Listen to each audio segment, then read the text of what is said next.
নবমীর সকাল, যদিও পুজোর আমেজ নষ্ট হয়ে গেছে গতকাল রাতেই। মিষ্টু আর মেজ কাকিকে নিয়ে বর্ধমান মেডিকেল কলেজ থেকে ফিরতে ফিরতে প্রায় মাঝরাত হয়ে গিয়েছে। বাচ্চা মেয়েটার পায়ে আর উরুতে বড় বড় ফোসকা। অনবরত কেঁদে চলেছে ও। যে তিতলি দিদির কাছেও শান্ত থাকে, সেও ওকে সামলাতে পারছে না।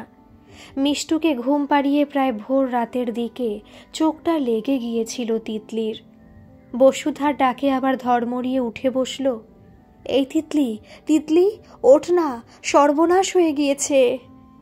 কাঁদো কাঁদো গলায় ডাকে বসুধা। কি হয়েছে মা? ধড়ফড় করে উঠে বসে বলে তিতলি। তিতলি, আজ ভোরে ঠাকুর দালান পরিষ্কার করতে গিয়ে দেখি ঠাকুরের হাঁটু পর্যন্ত আগুন লেগেছিল, কিন্তু ওপরের দিকটা কিচ্ছু হয়নি, মূলত প্যান্ডেলটা পুড়েছে। তাও তিতলি দেখিস, এদিকে কার্তিক ঠাকুর আর ওদিকে গণেশ ঠাকুরের গায়ে একটু কালো দাগ হয়েছে। বাকি ঠাকুর কিন্তু ঠিকই আছে, কিন্তু ঝাঁট দিতে গিয়ে একটা লক্ষ্মী ঠাকুরের গয়না আমার হাতে এলো। তিতলি, আমি তাকিয়ে দেখি লক্ষ্মী প্রতিমার গায়ের গয়নাগুলো কেমন কালো তামার মতো লাগছে। সোনা গলে গেলেও তো এমন হবার কথা না তিতলি। এমন কি দুর্গা প্রতিমার গায়ের গয়না, যে গয়নাগুলো কিচ্ছু হয়নি, সেগুলোর পর্যন্ত রং চটে গেছে। ষষ্ঠীর দিন তো আমি নিজে হাতে পরিয়েছি, সব তো ঠিকই ছিল। তোর বাবাকে ডাকলাম, তোর বাবা বলছে গয়না নকল, সোনার গয়না নয় এগুলো, গিল্টি করা গয়না, কিন্তু হুবহু এক ডিজাইনের। ভয়ে আমার হাত পা ঠান্ডা হয়ে গেছে তিতলি, তাই তোকে ডাকতে এলাম। ঘড়ি দেখে তিতলি, ভোর 5টা। একটুও সময় নষ্ট না করে নিচে যায় তিতলি। দেখে ওর বাবা অমর বাবুও মাথায় হাত দিয়ে বসে। গয়না চুরি হবার কথাটা এখনো 5 কান হয়নি তাহলে। মা লক্ষ্মীর হাত থেকে ব্রেসলেট খুলে হাতে নেয় তিতলি। সামনের দিকটা কালো হয়ে গেছে, পেছনের দিকে যেখানে তুলনামূলক কম তাপ পেয়েছে সেখানে রং চটলেও খানিকটা গোল্ডেন আছে। হঠাৎ রবি জেঠুর সপ্তমী রাতে বলা কথাগুলো মনে পড়ে তিতলির।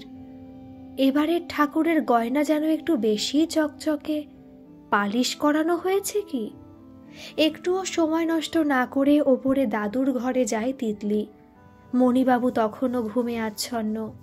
ডেকে তুলে সব ঘটনা খুলে বলে তিতলি।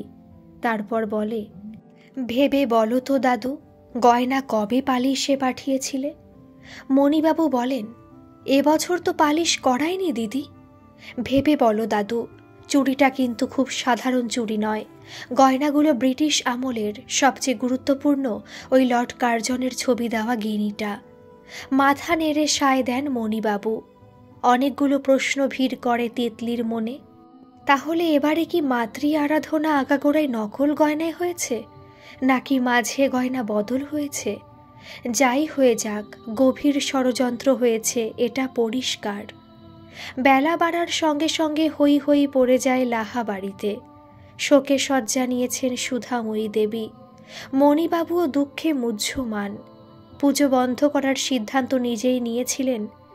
সম্পত্তির ভাগও করে দেবেন বলেছিলেন, কিন্তু মা দুর্গার গয়না চুরি, এ তো ভাবনারও বাইরে। 100 বছর আগেকার সোনা, বাজার মূল্য যাই হোক না কেন, এর তো একটা ঐতিহাসিক মূল্যও আছে। এই গয়না রবির বংশের কোনো পূর্বপুরুষ বানিয়েছিল, বর্ধমানের রাজ পরিবারের গয়নার নকশা দেখে। খোদ ইংরেজ সাহেব প্রশংসা করেছিলেন।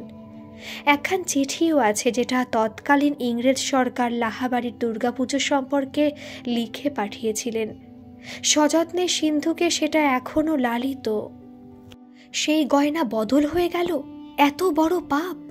মা দুর্গার গয়না বদল করবার আগে কেউ একবার ভাবল না পর্যন্ত? এটা তো বুঝতে খুব বুদ্ধির প্রয়োজন হয় না যে এ কাজ বাড়ির লোকেরই। সেদিন সুধা আমার চোখের সামনে গয়নার বাক্স বসুধাকে দিয়েছিল। বসুধা গয়না পরানোর সময় একবারও বুঝল না এ গয়না নকল, নাকি বুঝেও মুখ বন্ধ করেছিল? প্রাথমিক সন্দেহ তো বসুধার ওপরেই। বাবা! সমরের ডাকে চিন্তায় ছেদ পড়ে মণিবাবুর। ঘুরে তাকান তিনি। থানার ইন্সপেক্টর এসেছেন বাবা, তোমার সঙ্গে কথা বলতে চান। থানা? থানায় কে খবর দিল? এবারে তো এমনি পুলিশ প্রোটেকশন ছিল বাবা, তাদের মধ্যে কেউ জানিয়ে থাকবে। তাই তো মনে পড়ে মণিবাবুর পুলিশি পাহারার কথা বলা হয়েছিল বটে। পাহারা বলতে কয়েকজন সিভিক পুলিশ আর সিসিটিভি ক্যামেরা বসিয়ে দিয়ে গেছে থানা থেকে। ভগবানের কি লীলা! অন্যবার এসব কিছুই থাকে না, কিন্তু কোনো চুরিও হয়নি, আর এবারে বজ্র আটুনি দিয়েও গেরো ফসকে গেল। পাঠিয়ে দাও, গম্ভীর স্বরে বলে ওঠেন মণিবাবু। খানিকক্ষণ পর থানার ওসি ওপরে আসেন। নমস্কার, আমি ছোট বৈনান থানার ওসি অনিন্দ সোম। আপনাদের বাড়িতে হয়ে যাওয়া চুরি নিয়ে কথা বলতে এসেছি। কিন্তু আমি তো কোনো কমপ্লেন করিনি, বলেন মণিবাবু। না, তা করেননি। যেহেতু আগে থেকে পুলিশ প্রোটেকশন নিয়েছিলেন, তাই এটা আমাদের দায়িত্ব। বেশ, বলুন, বলেন মণিবাবু। প্রথমত আপনাকে একবার থানায় এসে অফিসিয়ালি ডায়েরি করে যেতে হবে। দ্বিতীয়ত, এই ঘটনায় আপনার কাকে কাকে সন্দেহ হয় সেই লিস্ট আমাদের দিতে হবে। তবে সবার আগে আমাদের বলুন, আজ সকাল থেকে ঠিক কি কি ঘটেছে। মণিবাবু শুরু করার আগে দরজায় এসে দাঁড়ায় তিতলি। একটু যেন তিতলিকে দেখে ভরসা পান মণিবাবু। দিদি, এসেছিস? আয় আয়, আমি ভাবছিলাম তোকে একবার ডেকে পাঠাবো। ইন্সপেক্টর, এটা আমার নাতনি সায়রী লাহা। ও সাইকোলজিতে মাস্টার্স করছে। ওরই মা মানে আমার জ্যেষ্ঠ পুত্রবধূ বসুধা ভোরে ঠাকুর দালান পরিষ্কার করতে গিয়ে দেখে গয়নার কিছু অংশ কালো হয়ে গেছে। তখনই সে তিতলি এবং আমার জ্যেষ্ঠ পুত্র শ্রী অমরেন্দ্রনাথ লাহাকে খবর দেয়। তার মানে আগুন লাগার কারণেই আপনারা বুঝেছেন সোনা বদল হয়ে গিয়েছে। আগুন যদি না লাগতো, হয়তো আপনারা এত বড় মাপের চুরিটা ধরতেই পারতেন না, তাই তো? হ্যাঁ, এটা ঠিক। আগুন না লাগলে বোধ হয়। তাহলে তো গয়না গত বছর বা তার আগের বছর বা তারও আগে পরিবর্তন হয়ে থাকতে পারে, আশঙ্কা প্রকাশ করেন ইন্সপেক্টর। হতে পারে, তবে বোধহয় তা হয়নি। এবার কথা বলে তিতলি।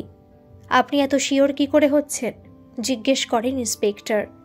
হচ্ছি, দেখুন, এত বছর প্রতিমাকে সাজায় আমার ঠাকুমা সুধাময়ী লাহা। আজ প্রায় 30 বছর আমার ঠাম্মা প্রতিমাকে সাজাচ্ছে একই গহনা দিয়ে।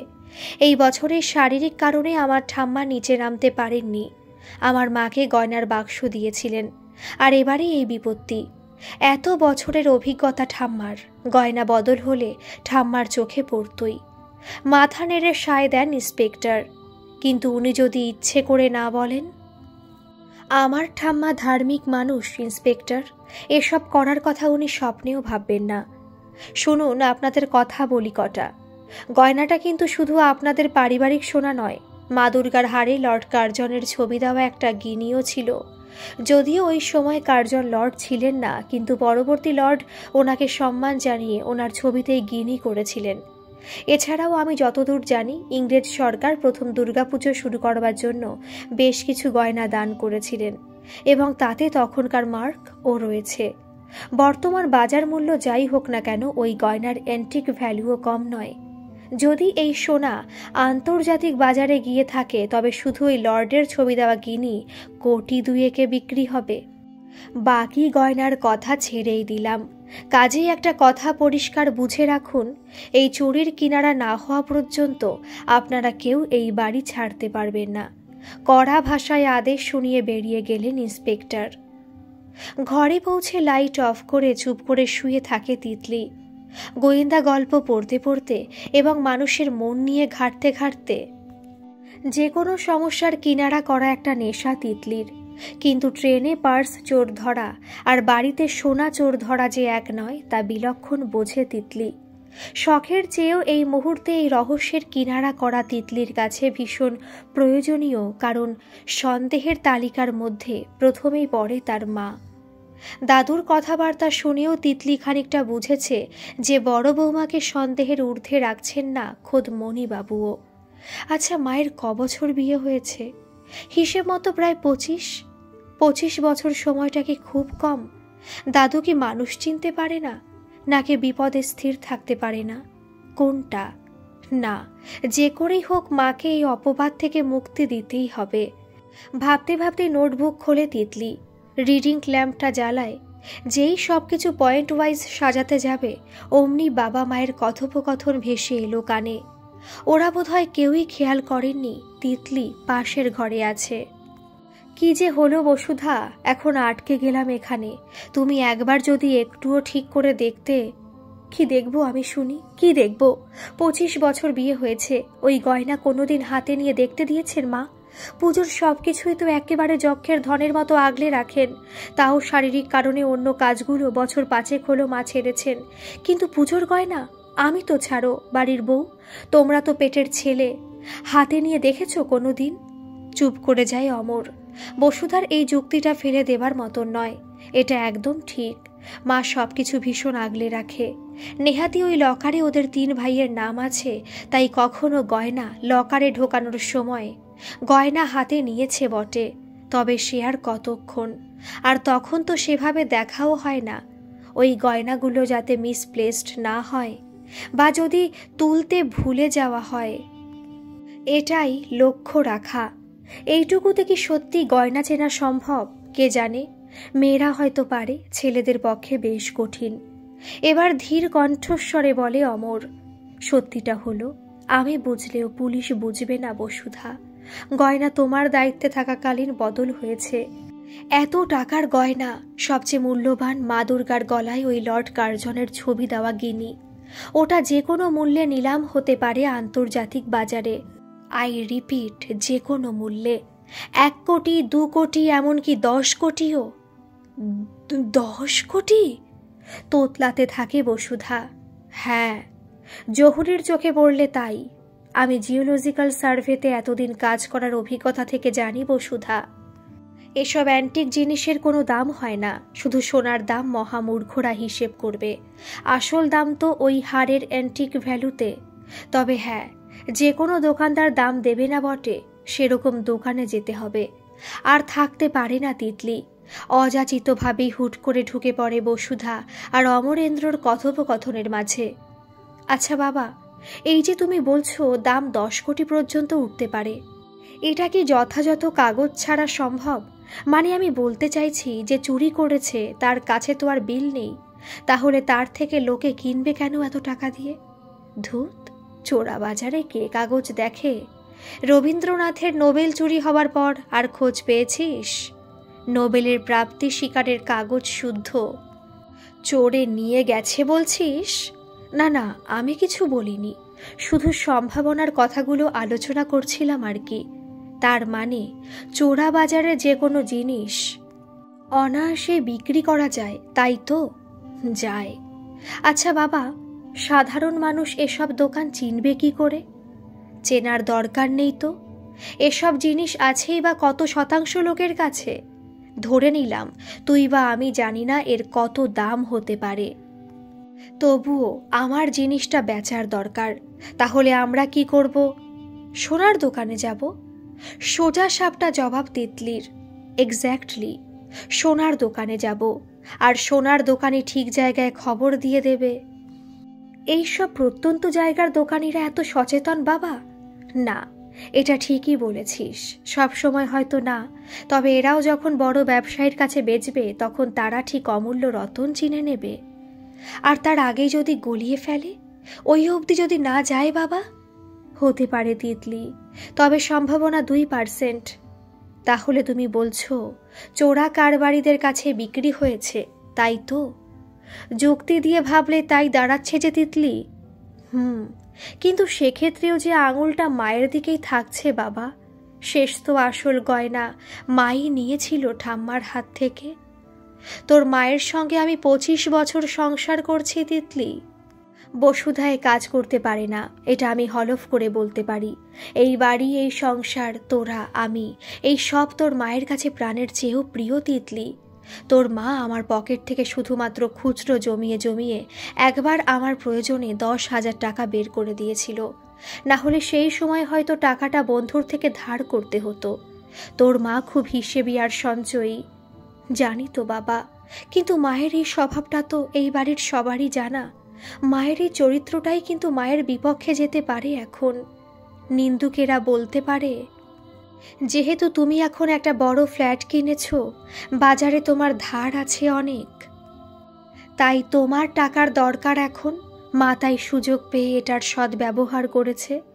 কি করে সম্ভব তিতলি? হুবহু একই রকম গয়না বানানোর সময়ও তো প্রয়োজন। বসুধা তো আগে থেকে জানতো না গয়নার ভার ওর ওপর পড়বে, তাই না? এটারও উত্তর খুব সহজ বাবা। পুলিশ বলবে উনি আগে থেকেই বানিয়ে রেখেছেন, 25 বছর ধরে দেখছেন গয়না। তারপর বিগত 5 বছর মোবাইলের দাপট যা বেড়েছে, তাতে প্রতিমার গয়না সমেত ছবি তুলে সেটা নকল করা কি খুব কঠিন কাজ বাবা? আর গয়নার ভার না পড়লে কি গয়না পরিবর্তন করা যায় না বাবা? তাহলে তো যে কেউ এ কাজ করতে পারে। তুই পারিস, আমি পারি, মৃণাল, সমর, বিমল, বাবা, এমনকি হারানদাও পারে। চোখ জলজল করে ওঠে তিতলির। পয়েন্ট বাবা, ভেরি গুড পয়েন্ট। মাকে নিয়ে টানাটানি বেশি হলে এটাই আমাদের যুক্তি হবে। গয়না নিয়ে মা সাজিয়েছে বলে যদি মা চোর হয়ে যায়, তাহলে সেই একই যুক্তিতে ঠাকুর দালানে যাদের যাদের ফ্রি অ্যাক্সেস ছিল, তারা যে কেউ এই কাজ করতে পারে। ইনফ্যাক্ট দাদুরও তাই বিশ্বাস, বাড়ির কেউই করেছে। জানি, কথা হয়েছে আমার বাবার সঙ্গে। বাবার কথায় স্পষ্ট যে বাবা বসুধাকে সন্দেহ করছে। মাকে আমরা বাঁচাতে পারবো তো বাবা? অন্তত একটা চেষ্টা তো করব তিতলি। মাথা নেড়ে ঠিক বলে নিজের ঘরে চলে এসে তিতলি ভাবতে থাকে এই মুহূর্তে প্রথম কাজটা কি হতে পারে। একটা ডায়েরি নিয়ে বসলো তিতলি, তাতে প্রথম পয়েন্ট লিখল সিসিটিভি ফুটেজ চেকিং। আগামীকাল থানায় যাওয়া স্থির করল তিতলি। ওই ইন্সপেক্টর অনিন্দ সোমের সঙ্গে একান্তে একবার কথা বলা দরকার। পুজোর সময় ব্যস্ততার সীমা থাকে না কারোরই, বিশেষত পুলিশের। বিভিন্ন থানায় যায়, পুজো মণ্ডপ পরিদর্শন করে। বছর 10 আগে অবধি মফস্বল শহরগুলোতে এত চাপ ছিল না। এখন কলকাতার সঙ্গে সামঞ্জস্য রেখে অন্যান্য জেলাগুলো সমান তালে এগিয়ে গেছে, মণ্ডপ সজ্জাতেও, আবার ভিড়ের হিসেবেও। তার সঙ্গে বেড়ে চলেছে অপরাধ প্রবণতা, ভিড়ে অসভ্যতা, সবকিছুই। মোটমাট পুলিশের এখন দম ফেলার সময় নেই। এমনই সময় কনস্টেবল এসে খবর দেয়, স্যার বলছিলাম একজন দেখা করতে এসেছে। ডায়েরি লিখতে লিখতে জিজ্ঞেস করেন অনিন্দ সোম, কে? আগে লাহাবাড়ির মেয়ে বলছে, ওই যাদের বাড়ির দুর্গা প্রতিমার। হাত তুলে কনস্টেবলকে থামিয়ে দেন সোম স্যার। গতকাল যখন মনীন্দ্র লাহার সঙ্গে দেখা করতে গেছিলাম, একজনকে নাতনি বলে পরিচয় দিলেন বটে উনি। সেই মেয়েটি কি, নাকি মনীন্দ্রবাবুর মেয়ে বা বোন? লাহাবাড়ির মেয়ে বলতে তো সকলকেই বোঝায়। যাকে কাল নাতনি বলে পরিচয় দিলেন মণিবাবু, সে তো নেহাতি বাচ্চা মেয়ে, সে নিশ্চয়ই হবে না। তাহলে হয়তো ওর পিসি বা পিসি ঠাম্মা কেউ হতে পারে। কিন্তু এই 7 সকালে একেবারে থানায় কেন? কিছু জানতে পারলো নাকি? নিজের মনেই এতগুলো প্রশ্ন আউড়ে যান অনিন্দ সোম। তারপর খেয়াল হয় কনস্টেবল লক্ষ্য করছে, হাত নেড়ে তার ঘরে পাঠিয়ে দেবার নির্দেশ দেন ইন্সপেক্টর। তিতলিকে একা ঘরে ঢুকতে দেখে আরোই অবাক হয়ে যান সোম সাহেব। এই মেয়েটা একা থানায় কেন? হাতের ইঙ্গিতে বসতে বলে সামনে বসা ভদ্রলোকে ডায়েরিটা শেষ করতে থাকেন সোম সাহেব। মিনিট 10 পর ফ্রি হয়ে তিতলিকে ডাকেন, এসো বসো। তুমি এত সকালে এখানে কেন? তোমাকে তুমিই বলছি। আমার মেয়ের থেকে তুমি খুব বেশি হলে হয়তো বছর 5 বড় হবে। হ্যাঁ হ্যাঁ নিশ্চয়ই স্যার, সরি আপনাকে একটু বিরক্ত করতে এলাম। বলো কি বলবে? বলছিলাম আমার মা চুরি করেনি। সবাই ভাবছে যেহেতু আমার মা প্রতিমা সাজিয়েছে এই বছর, মাই হয়তো গয়না বদলেছে। বিশ্বাস করুন স্যার, আমার মা সেই ধরনের মানুষই নন। একটা দীর্ঘশ্বাস ফেলে তিতলির দিকে তাকান। সব সন্তান আর সব বাবা মাই একে অপরের দুর্বলতা, তাতে তো আর অপরাধ উপেক্ষা করা যায় না। সবাই এটাই ভাবে, আমার মা বা বাবা বা আমার সন্তান এ কাজ করতে পারে না। না, আমি ঠিক সেই দিক দিয়ে বলছি না। সত্যি আমার মা কাজটা করেননি। কি করে এতটা শিওর হচ্ছ তুমি? আর তাছাড়া আমিও তো বলিনি তোমার মা কাজটা করেছেন। উনি সন্দেহের তালিকায় আছেন মাত্র। কিন্তু বাড়ির লোকে তো ভাবতে শুরু করেছে চুরিটা আমার মাই করেছে। সেটা তোমার বাড়ির লোকের সমস্যা তিতলি। আমি তো তোমার মাকে গ্রেপ্তার করিনি এখনো। দেখুন স্যার, আমার মা গয়নায় হাত দিয়েছে তাই আমার মা চোর, এটা যদি যুক্তি হয় তাহলে আমিও তো বলতে পারি মা আসল গয়না পরানোর পর গয়না বদল হয়ে গেছে। হাতের পেনটা নাড়াতে নাড়াতে সোম স্যার একটু তীক্ষ্ণ দৃষ্টিতে তাকান তিতলির দিকে। তারপর বলে, ঠিক কি বলতে চাও তুমি? একটু চোখ মুখ জলজল করে ওঠে তিতলির। আপনি যদি অনুমতি দেন তাহলে একটা কথা বলি। আমি একবার সিসিটিভি ফুটেজটা দেখতে চাই, যেটা আপনার থানায় জমা আছে। কেন, কি কারণ? আর আমি বা তোমাকে দেখাবো কেন?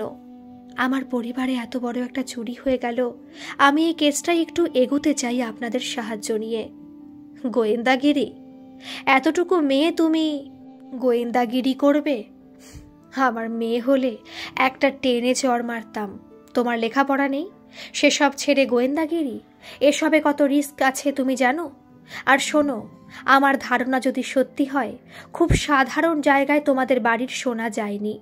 নিশ্চয়ই কোনো আন্তর্জাতিক মাফিয়া চক্র আছে এর মধ্যে। দেখো, বইতে আগাথা ক্রিস্টি পড়া আর বাস্তবে ক্রাইম সলভ করা দুটোর মধ্যে অনেক অনেক তফাৎ। আর সবচেয়ে বড় ব্যাপার হলো, এখনকার ক্রাইমের নেচার একদম চেঞ্জ হয়ে গেছে। ক্রিমিনালদের মধ্যে মিনিমাম হিউম্যানিটি এখন আর নেই। পরিস্থিতি এতটা খারাপ বছর 10 আগেও ছিল না। কি আছে তোমার? কিসের জন্য ভয় পাবে ওরা তোমাকে? আমি ধরে নিলাম তোমার বুদ্ধির জোরে তুমি খানিকটা আলোয় পৌঁছালে। সবচেয়ে বেশি চিন্তার কারণ কি জানো? তোমাদের বাড়ির কারো প্রত্যক্ষ সাহায্য ছাড়া এ চুরি অসম্ভব। তোমার আলোয় পৌঁছানোর খবর তোমার শত্রুদের কাছে দিতে সে 2 মিনিটও ভাববে না। কেন জানো? জানি। অনিন্দ সোমকে মাঝপথে থামিয়ে দিয়ে শুরু করে তিতলি, কারণ আমি আলোয় পৌঁছে গেলে তারও বিপদ। সে নিজের বিপদ আটকানোর চেষ্টা করবেই নিজের মতো করে। আর তোমার মতো বয়সের মেয়েকে থামানোর উপায় জানো কি? কোনো এক ভোরে তোমার ক্ষতবিক্ষত দেহ কোনো পুকুরে বা নালায় পাওয়া যাবে। আগে ধর্ষণ, পরে খুন। পথের কাঁটা সরানোর সবচেয়ে সহজ উপায়। শোনো তিতলি, জীবনটা সত্যজিৎ রায়ের ফেলুদার গল্প নয়। এখানে জিত সবসময় সত্যের হয় না। যে নিজের বিপদ ডেকো না। আমি তো বলছি, স্ট্রং কোনো প্রমাণ না পেলে তোমার মাকে আমরা অ্যারেস্ট করব না।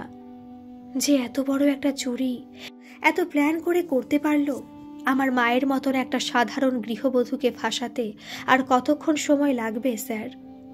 ধরে নিলাম তোমার আশঙ্কাই ঠিক। তোমরা ফাইট করবে, তখন কোর্টে যাবে। আর ততদিন আমার নির্দোষ মা জেলের অন্ধকারে পচে মরবে। তাই তো স্যার? তুমি কি করতে চাও? এবারে তিতলির চোখে সোজাসুজি তাকিয়ে বলেন ইন্সপেক্টর, আমি তদন্ত করতে চাই। আমি তদন্ত করবার অসুবিধাগুলো তুলে ধরলেন। এবার আমি সুবিধাগুলো বলি স্যার। আমি সাইকোলজি নিয়ে পড়াশোনা করি। অপরাধীর মনস্তত্ত্ব খানিকটা আমার জানা। আর আমি জানি আমার বাড়ির কেউ এই ঘটনায় প্রত্যক্ষভাবে জড়িত। আমার পক্ষে প্রত্যেককে ট্র্যাক করা যতটা সহজ, আপনার পক্ষে কিন্তু ততটা নয়। আমি ওই বাড়িতে 24 ঘন্টা থাকি। উপরন্তু আমি যে তদন্তে অংশগ্রহণ করতে পারি, এটা কোনো কাকপক্ষীতেও সন্দেহ করবে না। আমাকে সবাই ছোট থেকে চেনে, দেখেছে আমায়। আমি এরকম একটা কাজে লিপ্ত হতে পারি, এটা তাদের কল্পনারও অতীত। হ্যাঁ, তবে এই কাজ আমি একা পারবো না, আপনাদের সাহায্য প্রয়োজন। তিতলির জেদ দেখে চুপ করে যান অনিন্দ সোম। তারপর বলেন, মাকে খুব ভালোবাসো না? দেখো, আমি তোমাকে অনুমতি দিতে পারি, কিন্তু একটা শর্তে। কি শর্ত? তোমার প্রত্যেকটা মুভমেন্ট আমাকে টাইম টু টাইম তোমাকে জানাতে হবে, একটাও বাদ দিলে হবে না। আর শোনো, ফোন করবে না। যে কেউ শুনে ফেলতে পারে। মেল করবে বা মেসেজ করবে, আমি তাতেই উত্তর দেব। এই শর্তে রাজি হলে তবেই আমি এই অনুমতি তোমাকে দেব। রাজি? হাসেন মিস্টার সোম। বলেন, এখানে আসার আগে নিশ্চয়ই তোমার প্ল্যান লাইন ঠিক করেই এসেছো। বলো, কিভাবে এগোতে চাও? প্রথম স্টেপ কি? সিসিটিভি ক্যামেরার ফুটেজ চেকিং। যদিও আমার মন বলছে তাতে কিছু পাওয়া যাবে না, তবু উড়াইয়া দেখিতে চাই, যদি পাই অমূল্য রতন। আবার হাসেন সোম সাহেব। তোমার কি মনে হয় ওটা আমরা এতক্ষণ দেখিনি? তিতলি, যে সোনাটা গেছে ওটা শুধু তোমাদের পরিবারের না, ওটা দেশের। ওর অ্যান্টিক ভ্যালু অনেক। একদম জানি তো, আপনারাও দেখেছেন।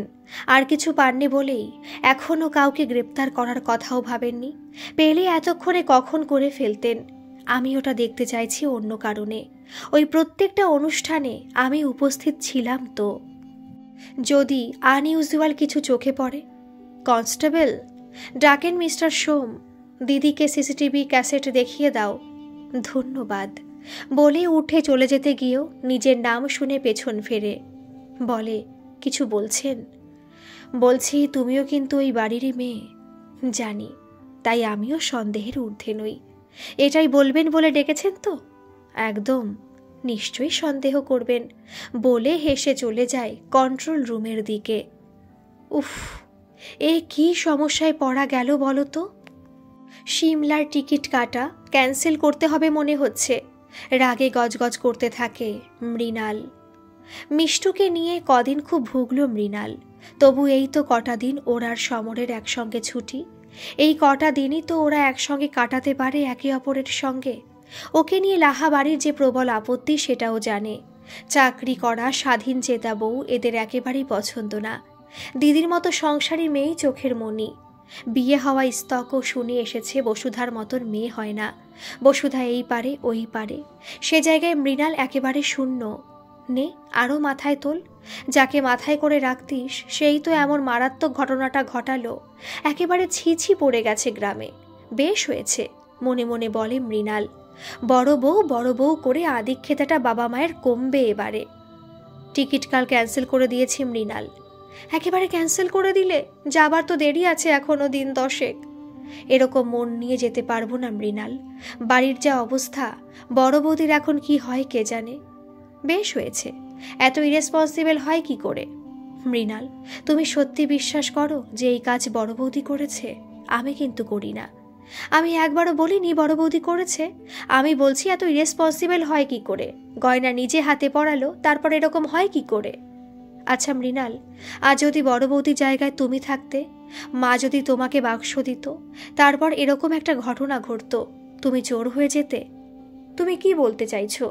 চুরি পরে হয়েছে? বড় বৌদির কোনো দোষ নেই? আমি কিছুই বলতে চাইছি না। আমি শুধু বলছি বড় বৌদি এ কাজ করতে পারে না। বাকি কি হয়েছে আমি জানি না। সেই বড় বৌদি সতী সাবিত্রী, বড় বৌদি দায়িত্ববান, বিয়ে হওয়া থেকে এই শুনে আসছি। মৃণাল, ধমকে ওঠে সমর। বিপদের সময় সাহায্য না করতে পারো, অন্তত বিপদ বাড়িও না। মনটাকে একটু হলেও বড় করো মৃণাল। বড় বৌদি তার নিজ গুণে সবাইকে জিতে নিয়েছে। যেটা আমি পারিনি, এটাই বলতে চাইছো তো? হ্যাঁ, পারিনি। আমি ওরকম কারোর পা চেটে তার পায়ের তলায় পড়ে থাকতে পারবো না। অত মেরুদণ্ডহীন নই আমি। সবার কথা ভাবা, সবার জন্য করাটা পা চাটা নয় মৃণাল। মুশকিল হলেও আজকাল বেশিরভাগ মেয়ে বউই এটা বোঝে না। যেদিন তোমার মেয়ে আহত ছিল সেদিন সারা রাত ওর কান্না বড় বৌদি আর তিতলি সামলেছে। এটা ভুলে যেও না। বেশি দিন না, মাত্র দিন 3 আগের ঘটনা। আর কথা বাড়ায় না, চুপ করে যায় মৃণাল। তবে সিমলা যাওয়াটা ক্যান্সেল হয়ে যাবার জন্য মুখ আর মন বেশ ভার মৃণালের। এবার আলোচনা অন্য প্রসঙ্গে ঘোরায় মৃণাল। তোমার কি মনে হয় পুলিশ যা বলছে তা ঠিক? মানে এই যে এই বাড়ির কেউই এই চুরির সঙ্গে যুক্ত? ওরা তো স্পেসিফিক কারো নাম বলছে না। নাম না জানলে নাম বলবে কি করে? না জানার কি আছে? বসুধা লাহাকে চেপে ধরলেই। মৃণাল, আবার মনে রেখো, সন্দেহের তালিকায় কিন্তু তুমি আমি সবাই। আমরা কেন করবো এসব? কেন আবার টাকার এত কি দরকার আমাদের? আমরা দুজনেই চাকরি করি। দুষ্টু মিষ্টুকে নিয়ে চলে যাবে ঠিকই। দাদারই বা কি এত টাকার দরকার শুনি? দাদাও তো চাকরি ভালোই করে বলে সমর। আমার ওপর না চেঁচিয়ে একটু যুক্তি দিয়ে ভাবো। চাকরি দাদা ভালো করেন মানছি, কিন্তু খরচ সেটাও তো লাগাম ছাড়া। তিতলি তাতাই দুজনেই বড় হয়েছে, পড়ার খরচ বেশি। তাতাইকে তো শুনলাম ক্লাস 12 নাকি কলকাতার বাইরে পড়ানোর ইচ্ছা, হস্টেলে রেখে দক্ষিণ ভারতে। ওখান থেকে নাকি অল ইন্ডিয়া জয়েন্ট ক্র্যাক করে বেশি।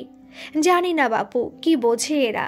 এই 2 বছর অন্য জায়গায় মানাতেই সময় চলে যাবে। জয়েন্টের প্রিপারেশন নেবেই কখন? বললে তো আবার বলবে আমার ছেলের ভালো যায় না। না, এটা ঠিক বলেছ মৃণাল। এই 2 বছরে কোনো এক্সপেরিমেন্ট করবার মানে হয় না। পাঠাবার হলে আগেই পাঠাও, না হলে পরে পাঠাও। দাদার ফ্ল্যাটটাও ভাবো, আগে যেটা ছিল সেটা বেচে তো 1,10,000-এর বেশি পায়নি। নতুন ফ্ল্যাট প্রায় 50 লাখ দাম পড়েছে। চাকরি তো আর রয়েছে মোটে 8 বছর। তো তা বলে চুরি করবে বলছো? করবে বলে হয়তো করেনি, হঠাৎ করে হাতে পেয়ে লোভ সামলাতে পারিনি। দাদার কষ্ট চিরকালই বড় বৌদিকে কষ্ট দেয়, ভেবেছিল ধরা পড়বে না। এক আধটা গয়না এদিক ওদিক করলে সত্যি হয়তো ধরা পড়তো না। সব গয়না আত্মসাৎ করতে গিয়ে বিপদ ডাকলো। না মৃণাল, বোকার মতন কথা বলো না, এটা পরিকল্পনা মাফিক চুরি। একই রকম গয়না বানানো চাই, হঠাৎ করে হলে এসব পরিকল্পনা করা যায় না। আর এরকম টাকার দরকার আমাদের অল্প বিস্তর সবারই আছে, তা বলে আমরা চুরি করবার কথা কেউ ভাবি না। মধ্যবিত্তদের টাকার প্রয়োজন কোনোদিন মিটবে না। সেদিক দিয়ে দেখতে গেলে তো আমরাও নতুন বাড়ি করেছি, হাউস বিল্ডিং লোন চলছে। তো সে তো দুজনের মাস মাইনে থেকে কিস্তিতে শোধ করছি সমর। আর তুমি ভুল বুঝেছ, আমাদের কিস্তির টাকা আর দাদার কিস্তির টাকা এক নয়। উপরন্তু দাদা একাই রোজগেরে, বাবা যে কিছু দেননি তা আমরা সবাই জানি। একজন রোজগেরে, দুটো বড় বড় ছেলে মেয়ে, 50 লাখ টাকার লোন, চাপ তো হবেই সমর। মানুষের সবসময় উচিত সাধ্যের মধ্যে বাড়িঘর করা। সে দাদা বুঝবে, তোমার আমার কি? তাই জন্যই হয়তো হঠাৎ সুযোগের লোভটা সামলানো গেল না। সেভাবে দেখতে গেলে সুযোগ তো তোমারও ছিল মৃণাল। ঠাকুর দালানে তুমি কি ওঠোনি? সেখানেও তো সুযোগ হতে পারে। সমর, তুমি কি আমাকে... না, আমি তোমাকে বিশ্বাস করি, সেই একই রকম বিশ্বাস বড় বৌদিকেও করি। তাহলে এটা করলো কে? বাড়ির কেউ তো বটেই, তাহলে কি হারান্দা? সবচেয়ে সহজ পন্থাটি নিলে মৃণাল। বাড়ির কিছু চুরি গেলেই কাজের লোককে সন্দেহ। হারান্দা আমাদের জন্মের আগে থেকে এ বাড়িতে আছে, এটাই হারান্দার বাড়ি হয়ে গেছে মৃণাল। বাড়ির কারোর সঙ্গে সেভাবে যোগাযোগ নেই বললেই চলে। তাহলে কে? সেটাই তো প্রশ্ন, কে এবং কেন? দেখা যাক, সময় নিশ্চয়ই এর উত্তর দেবে। আপাতত বড্ড ক্লান্ত লাগছে, লাইটটা অফ করবে মৃণাল? লাইট অফ করে শুয়ে পড়ে সমর আর মৃণাল। সকাল থেকে মেলগুলো চেক করে নেয় শাশ্বত। বিশ্রী একটা ঘটনায় আটকে গিয়ে নিজেকে দোষারোপ করে মাঝে মাঝে। আবার মাঝে এটাও ভাবে এখানে না আসলে তিতলির সঙ্গে কোনোদিন পরিচয়ই হতো না। বেশ লাগে মেয়েটাকে, না বলা ভুল হলো, আগে বেশ লাগতো। আজকাল কল্পনায় আরও একটু বেশি কাছে এসে গেছে তিতলি। তবে তিতলি বেশ বোল্ড, ওকে এ বিষয়ে কিছু বলার সাহস কোনোদিন আমার হবে বলে মনে হয় না। আচ্ছা, তিতলি এত বুদ্ধিমতী মেয়ে, বোঝে না আমার সফট কর্নারটা? নাকি এড়িয়ে যায়? ওর কি বিশেষ কোনো বন্ধু আছে, মানে ভালোবাসা? ধুর, সকাল সকাল এসব কি ভাবছি? জমিদার বাড়ির মেয়ে তিতলি, আমাকেই না পুঁতে দেয় এখানে। তার চেয়ে আগে মানে মুম্বাই ফিরি, তারপর না হয় তিতলিকে ফোনে এসব বলা যাবে। মনে মনে স্থির করে শাশ্বত। কিরে, কি দেখছিস? ঘরে ঢুকতে ঢুকতে জিজ্ঞেস করে বিমল। এই যে মেলগুলো, ছুটি তো আজ অবধি নিয়ে এসেছিলাম, এখন তো কবে যেতে পারবো তার কোনো নিশ্চয়তা নেই। সেই তো রে, আমাদের যা হয় হোক, তোর জন্য খুবই খারাপ লাগছে। কথা নেই, বার্তা নেই, পুজো দেখতে এসে ফেসে গেলি। দেখি দাঁড়া, আমি ভেবেছি আজ মিস্টার সোমের সঙ্গে দেখা করব। দেখা করে কি বলবে কাকাই? হঠাৎ করেই ঘরে চা নিয়ে ঢুকে পড়ে তিতলি। কি বলবো মানে? বলবো ও আমাদের অতিথি, আমাদের আটকে রাখছেন, রাখুন। ওকে আটকানোর কি মানে? এটা তো অতিথিকে অপমান করা। মানছি তোমার কথা কাকাই, কিন্তু এটা সম্ভব না। দুর্ভাগ্যজনক হলেও এটাই সত্যি, উনি এখন এই বাড়ি ছেড়ে যেতে পারবেন না। কারণ আমাদের সবার মতন উনিও সন্দেহের তালিকায় আছেন। মানে তুমি কি বলতে চাও তিতলি, আমি তোমাদের বাড়ির গয়না চুরি করেছি? শোনো তিতলি, আমার পরিবার তোমাদের মতো বনেদি নয় ঠিকই, কিন্তু যা আছে তাতেও মুম্বাইতে অন্তত 2 পুরুষ আরাম শেখাবে। আপনি আমায় ভুল বুঝছেন। আমি একবারও বলিনি আপনি চুরি করেছেন। আমি বলেছি আপনি আমাদের মতন সন্দেহের তালিকায় আছেন। আমরাও তালিকায় আছি প্রত্যেকে। তার মানে কি এই যে আমরা চুরি করেছি? না। কিন্তু আমাকে এসবের মধ্যে জড়ানোর মানেটা কি? আমি তো জড়াইনি, আপনি নিজের ভাগ্যদোষে জড়িয়ে গেছেন। আপনি চলে গেলে প্রথম যে প্রশ্নটা উঠবে সেটা হলো, এতদিন এ বাড়িতে চুরি হয়নি, আপনি যে বছরে এলেন সেই বছরেই এত বড় দুর্ঘটনা ঘটল। কাকতালীয় হলেও আপনি দায় এড়াতে পারেন কি? আমি তোমাকে বুদ্ধিমতী ভাবতাম, এখন দেখছি তোমার বুদ্ধি হাঁটুতে। তোমাদের বাড়িতে যে ধরনের চুরি হয়েছে সেটা কোনো সাধারণ চুরি না, এর জন্য রীতিমতো ফুল প্রুফ প্ল্যানিং দরকার। আমি কি করে জানবো তোমাদের বাড়ির প্রতিমার গায়ে কি কি গয়না আছে শুনি? আমি তো এই প্রথম দেখছি। শোনো তিতলি, সর্ষের মধ্যেই ভূত আছে, পারলে সেই ভূত খোঁজো, আর না পারলে ছেড়ে দাও। তা বলে বেড়ালকে ঠেঙিয়ে বাঘ দেখাতে যেও না, সেটা অনুচিত। যথেষ্ট উষ্মা প্রকাশ করে ঘর থেকে বেরিয়ে গেল শাশ্বত। তিতলিও চায়ের কাপ রেখে বেরিয়ে এলো। মাথায় শাশ্বতর বলা কথাগুলো ঘুরপাক করতে থাকে। এটা একদম ঠিক, এই চুরি সাধারণ চুরি না, এর জন্য ফুল প্রুফ প্ল্যানিং দরকার। ভাবতে ভাবতে দোতলার বারান্দার একদম কোণে চলে আসে তিতলি। এখান থেকে পুকুর ঘাটটা পরিষ্কার দেখা যায়। চা খেতে খেতে দেখল বাবান পুকুর ঘাটে বসে বসে ফোন দেখছে। চোখ সরিয়ে নেয় তিতলি। ভাবতে থাকে আবার ফুল প্রুফ প্ল্যানিং, একদম সত্যি কথা। তার মানে এই চুরির প্ল্যানিং এই বছর না, আগে থেকেই করা হয়েছিল। কে এই বাড়ির এত বড় শত্রু? কে? কার এত লোভ হলো বা টাকার প্রয়োজন হলো? ভাবতে ভাবতেই বাগানের উত্তর দিকে নজর পড়ল তিতলির। পিসিমণি কাকে ফোন করছে, আর পিসো বাইক নিয়ে বেরিয়ে গেল। কপালে ভাঁজ গাঢ় হলো তিতলির। আজ প্রায় 3 দিন পেরিয়ে গেছে বিজয়ার। অন্যবার এই সময় কত ব্যস্ততা থাকে সুধাময়ী দেবীর। গ্রামের কত লোক আসে, নিজের হাতে নিমকি মিষ্টি বানিয়ে রাখেন।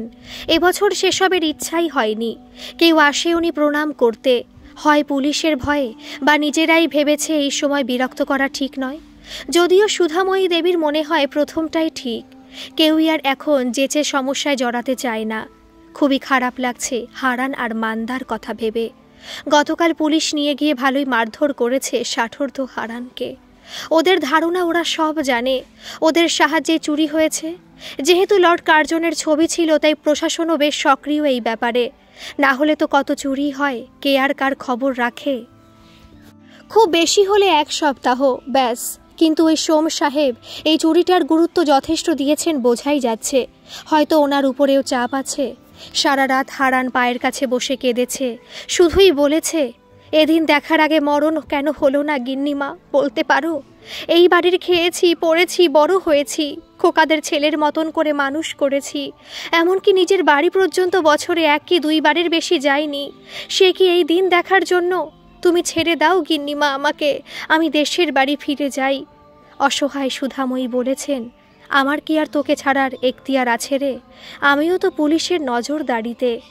মণিবাবু অসুস্থ স্ত্রীকে শুধু দেখেছেন, কিছুই করার নেই ওনার। উনি জানেন। দীর্ঘশ্বাস ফেলে বারান্দায় বেরিয়ে এলেন। এসে দেখেন তিতলি একটা খাতা বা ডায়েরিতে গভীর মনোযোগ সহ কী সব লিখছে। ওকে আর বিরক্ত না করে শরৎ রচনাবলী নিয়ে বসেন মণিবাবু।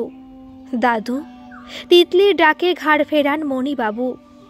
বলো তিতলি, পুলিশ এভাবে হারানদাকে তুলে নিয়ে গেল, কাল হয়তো আমাদেরও তুলে নিয়ে যাবে দাদু। এটা তোমার দেখতে ভালো লাগছে দাদু? তাই কি আর লাগে রে দিদি? হারান সারা রাত তোর ঠাম্মার পায়ের কাছে বসে কেঁদেছে। তুমি এটা আটকাতে পারো না দাদু। এই গ্রামের জমিদার ছিলাম আমরা একটা সময়, তোমার কোনো প্রভাবই কি নেই? আইনের ঊর্ধ্বে তো নই দিদি। হারান্দা যে চোর সেটারও তো প্রমাণ নেই দাদু। তাহলে হারান্দাকে এভাবে চোরের মার মারা হলো কেন? ওই যে ও দুর্বল, তাই ওকে পিষে ফেলা সহজ। একদম দাদু, এটাই নীতি। হারান্দা দুর্বল, তাই ষাটোর্ধ্ব হারান্দাকে চোরের মার মেরে স্বীকার করিয়ে নেওয়া খুব সহজ যে কাজ হারান্দাই করেছে। এটাই তো হয়ে আসছে দিদি, সেই প্রাগৈতিহাসিক যুগ থেকে এটাই তো দস্তুর। দাদু, আমি তোমাকে একটা কথা জানাতে চাই। সোম স্যারকে আগেই জানিয়েছি, কিন্তু যখন জানাতে গেছিলাম মনে হয়নি উনি এতটা অমানুষ। আমি লক্ষ্মী পুজো পর্যন্ত তোমার কাছে সময় নিয়ে নিচ্ছি দাদু।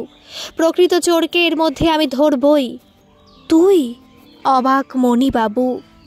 হ্যাঁ আমি, এই সায়রী লাহা ওরফে তিতলি, আমি ধরবই, কথা দিলাম। শুধু তুমি এই কথাটা কাউকে জানাতে পারবে না, ঠাম্মাকেও না। কথা দাও? বেশ দিলাম, কিন্তু তুই পারবি কি করে সেটা আমার ভাবনা। আর দিদির এই কাজে আমি দিদির অ্যাসিস্ট্যান্ট?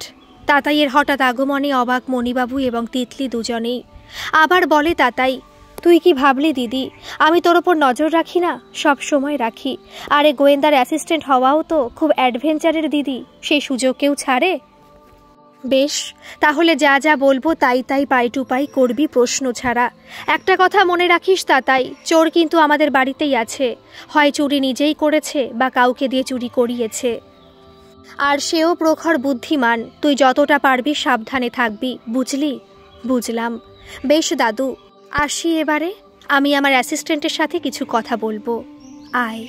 তাতাইকে নিয়ে চলে যায় তিতলি। আজকের পর্ব এই পর্যন্তই থাক। পরবর্তী মানে অন্তিম পর্ব কাল দুপুর 2টোয় এই চ্যানেলে আমি আপলোড করে দেব। আপনাদের এই সাসপেন্স গল্পটি কেমন লাগছে অবশ্যই কিন্তু কমেন্টে জানাবেন। ভালো লাগলে একটা সাবস্ক্রাইব করে আমার পাশে থাকবেন। ধন্যবাদ।